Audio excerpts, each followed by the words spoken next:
नमस्कार साथियों। जैसा कि हम इतिहास के प्रश्नों का डिस्कशन कर रहे थे और हमने 2 वीडियो पहले देख चुके हैं जिसमें हमने 100 क्वेश्चन तक का डिस्कशन किया था। आज हम 100 क्वेश्चन के आगे का डिस्कशन करेंगे और हमने बोला था कि 100वें क्वेश्चन का आंसर आपको कमेंट बॉक्स में देना है। तो देखिए, 100वां क्वेश्चन था कि अष्ट दिग्गज किसके दरबार में थे। तो सबसे पहली बात आती है कि अष्ट दिग्गज क्या है, उसके बाद हम पता करेंगे कि यह किसके दरबार में थे। तो अष्ट दिग्गज जो थे वो कृष्णदेव राय के दरबार में थे। अष्ट दिग्गज किन्हें कहा जाता था? दरअसल कृष्णदेव राय के दरबार में 8 कवि थे। इन्हीं 8 कवियों को अष्ट दिग्गज के नाम से जाना जाता था। ठीक है, तो अष्ट दिग्गज किसके दरबार में थे? अष्ट दिग्गज कृष्णदेव राय के दरबार में थे।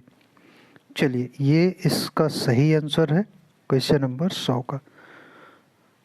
क्वेश्चन नंबर 101 की बात करें तो क्वेश्चन नंबर 101 है कि, एक सेकंड भाई, क्वेश्चन नंबर 101 है कि कृष्णदेव राय के दरबार में आने वाला पुर्तगाली यात्री था।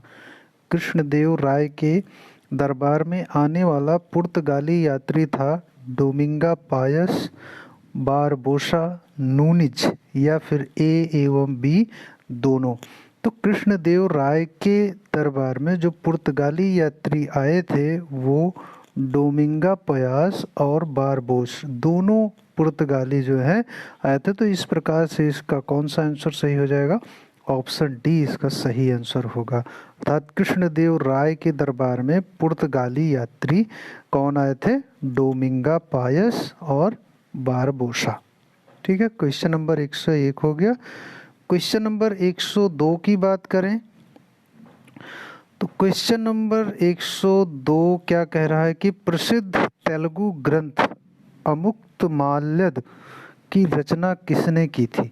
इसको आपको याद रखना है, अमुक्तमाल्यद की रचना किसने की थी? तो अमुक्तमाल्यद की रचना जो है कृष्णदेव राय ने की थी।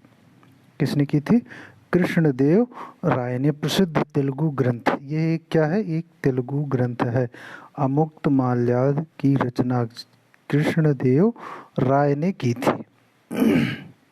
चलिए आगे देखते हैं। क्वेश्चन नंबर 103 है कि विजयनगर साम्राज्य के खंडहर कहाँ से मिले हैं?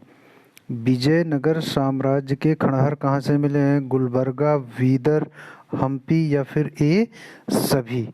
इसमें सही आंसर कौन सा होगा? तो विजयनगर साम्राज्य का खंडहर कहाँ से मिला है? वो हम्पी से मिला है, गुलबर्गा से नहीं, ना तो बीदर से, ये सभी का मतलब तीनों जगह से नहीं मिला है, वो केवल हम्पी से मिला हुआ है। तो विजयनगर का खंडहर कहाँ से मिला हुआ है? हम्पी से, ये आप याद रखिएगा। चलिए आगे देखते हैं। क्वेश्चन नंबर 104 क्या कह रहा है? क्वेश्चन नंबर 104 कह रहा है कि 1565 ईस्वी में तालिकोटा के युद्ध में किस साम्राज्य का पतन हो गया था?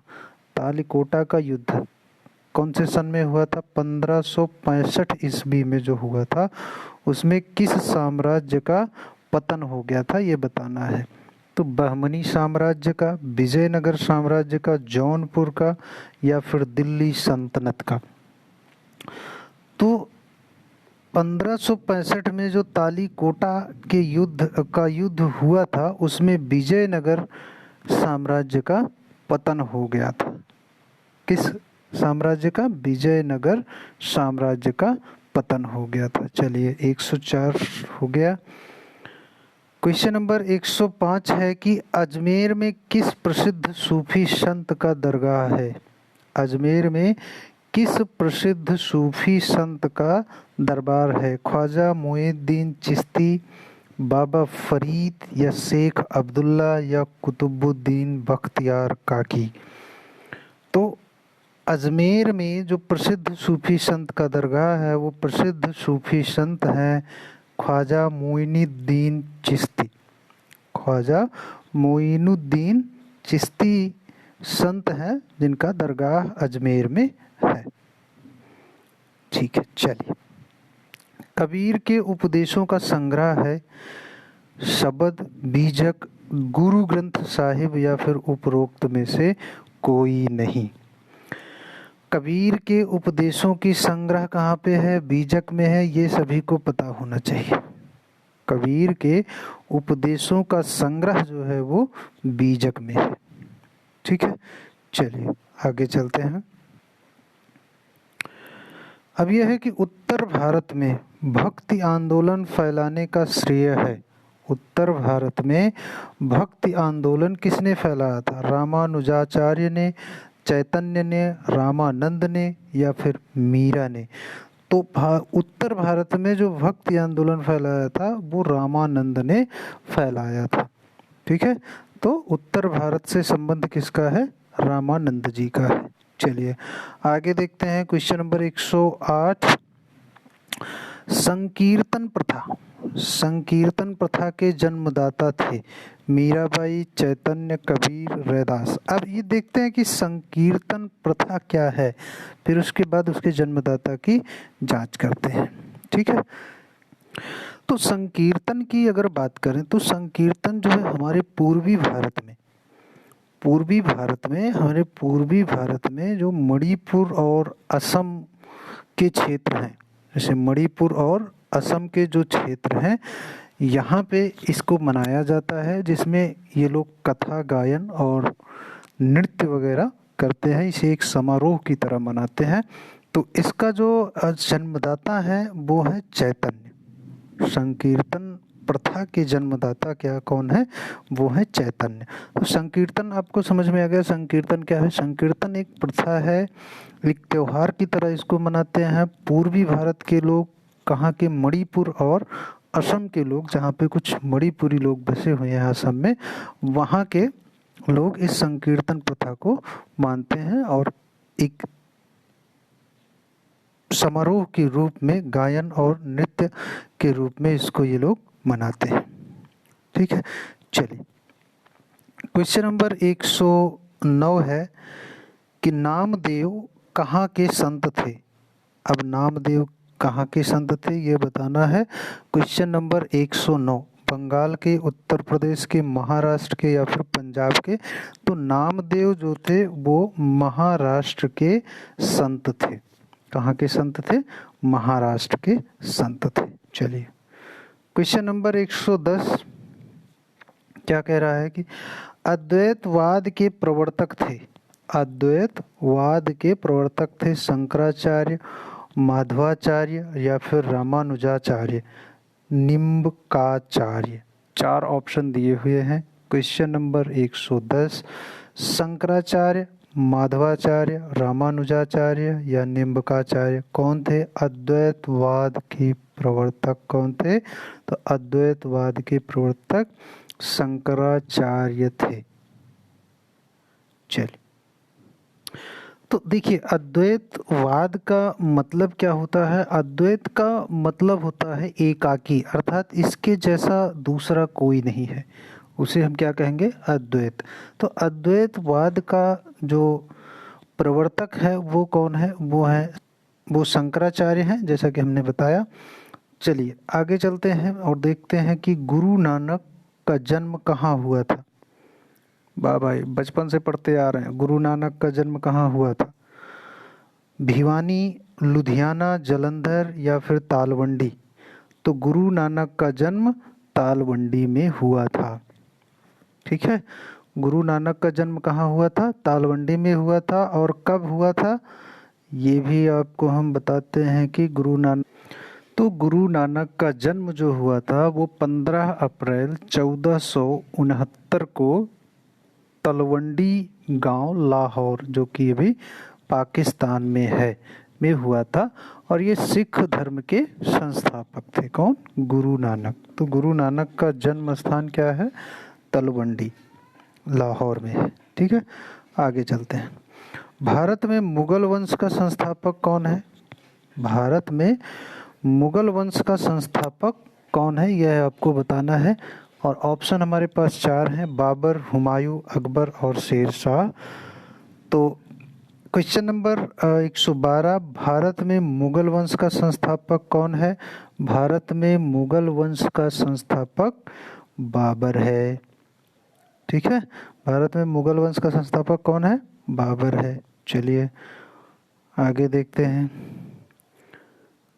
क्वेश्चन नंबर 113 की बात करें तो बाबर ने अपनी आत्मकथा तुझ्क ए बाबरी किस भाषा में लिखी है?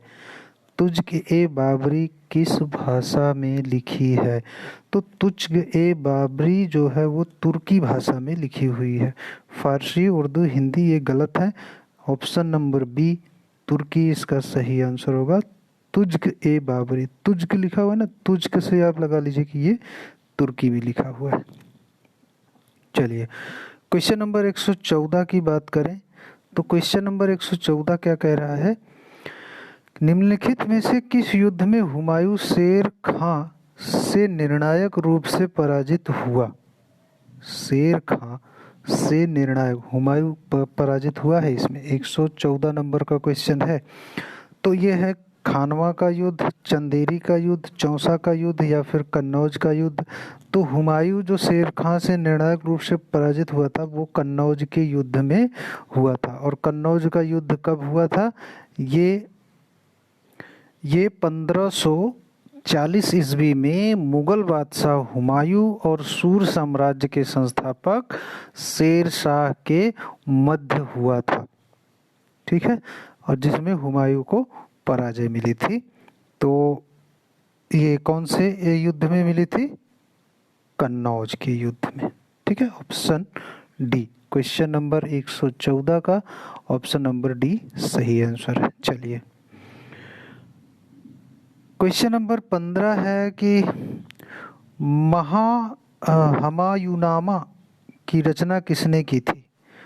तो ये हुमायूंनामा होना चाहिए वैसे। तो हुमायूंनामा की रचना किसने की थी?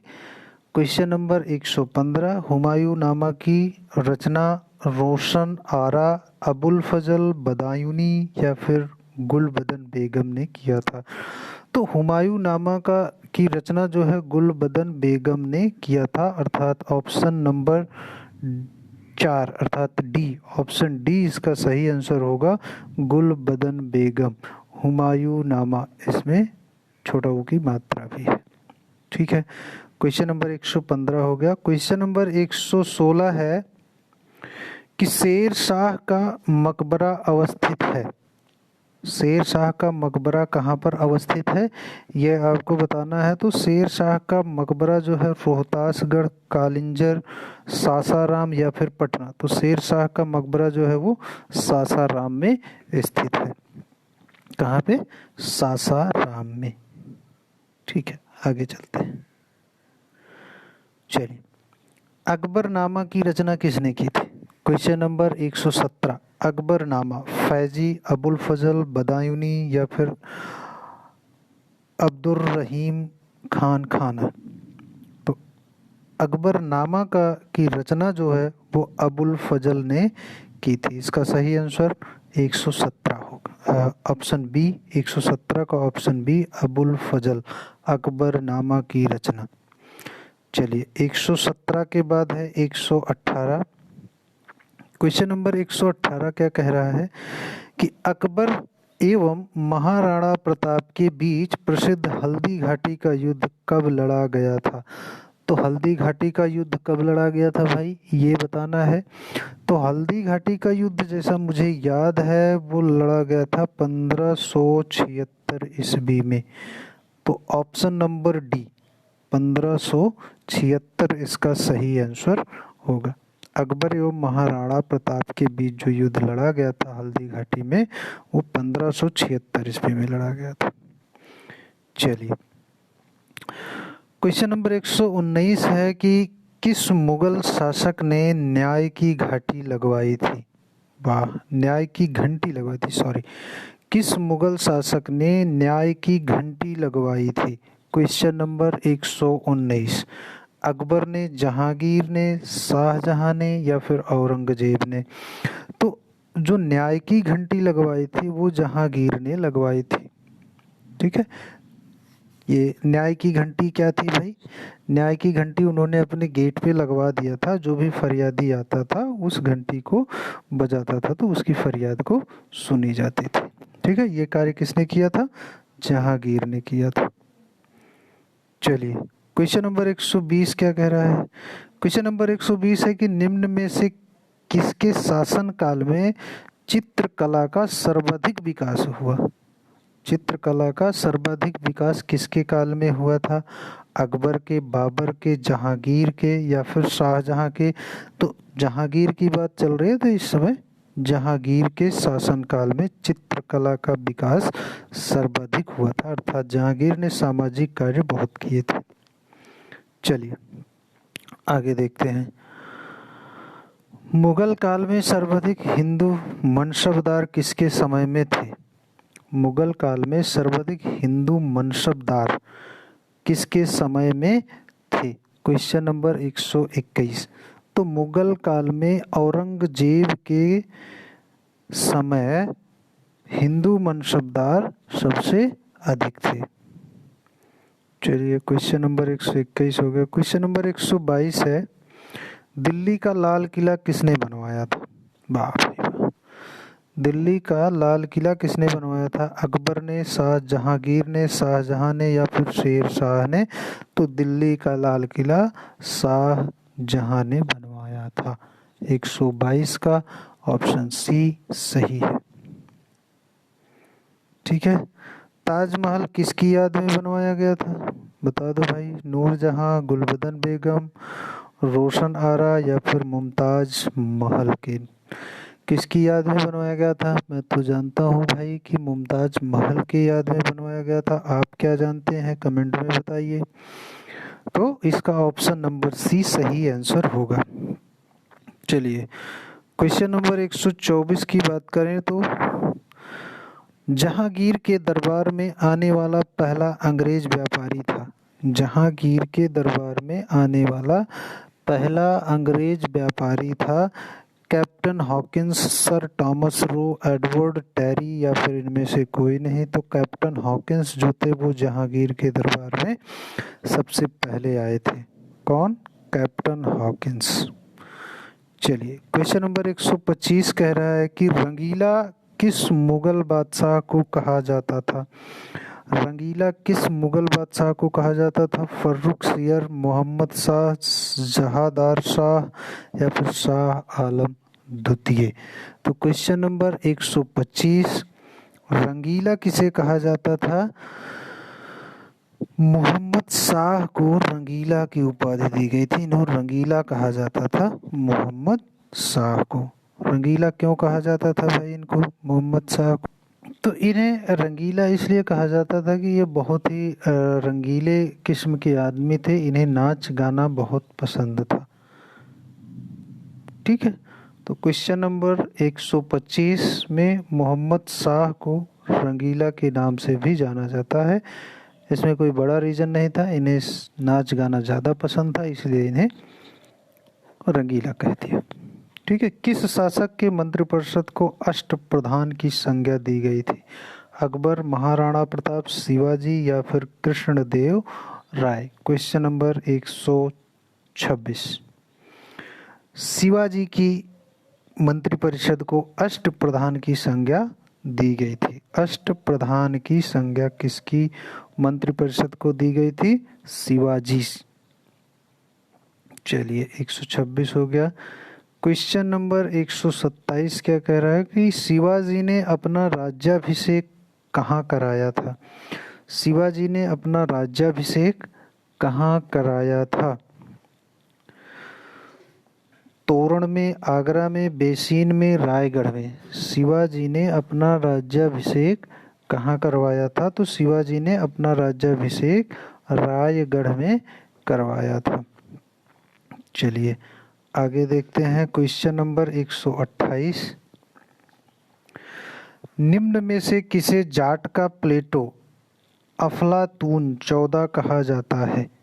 वाह भाई, अफलातून जाट का प्लेटो बदन सिंह चूड़ामन, सूरजमल या फिर राम सिंह कूका।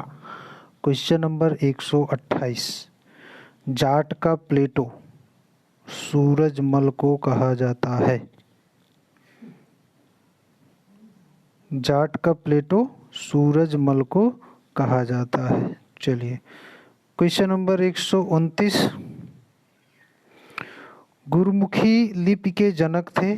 गुरुमुखी लिपि क्या होती है भाई, और इसके जनक क्या थे? गुरु नानक देव, गुरु अंगद, गुरु रामदास या फिर Guru Gobind Singh. Question number 129।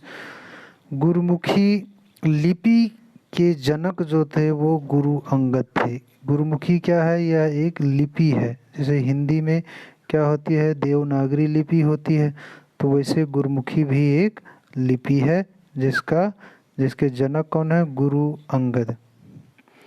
Question number 130 की बात करें तो खालसा सेना के संस्थापक की स्थापना तथा पाहुल पर्व का प्रवर्तक है हरकिशन, तेग बहादुर, हरगोबिंद सिंह या फिर गुरु गोबिंद सिंह। इसका सही आंसर क्या होगा?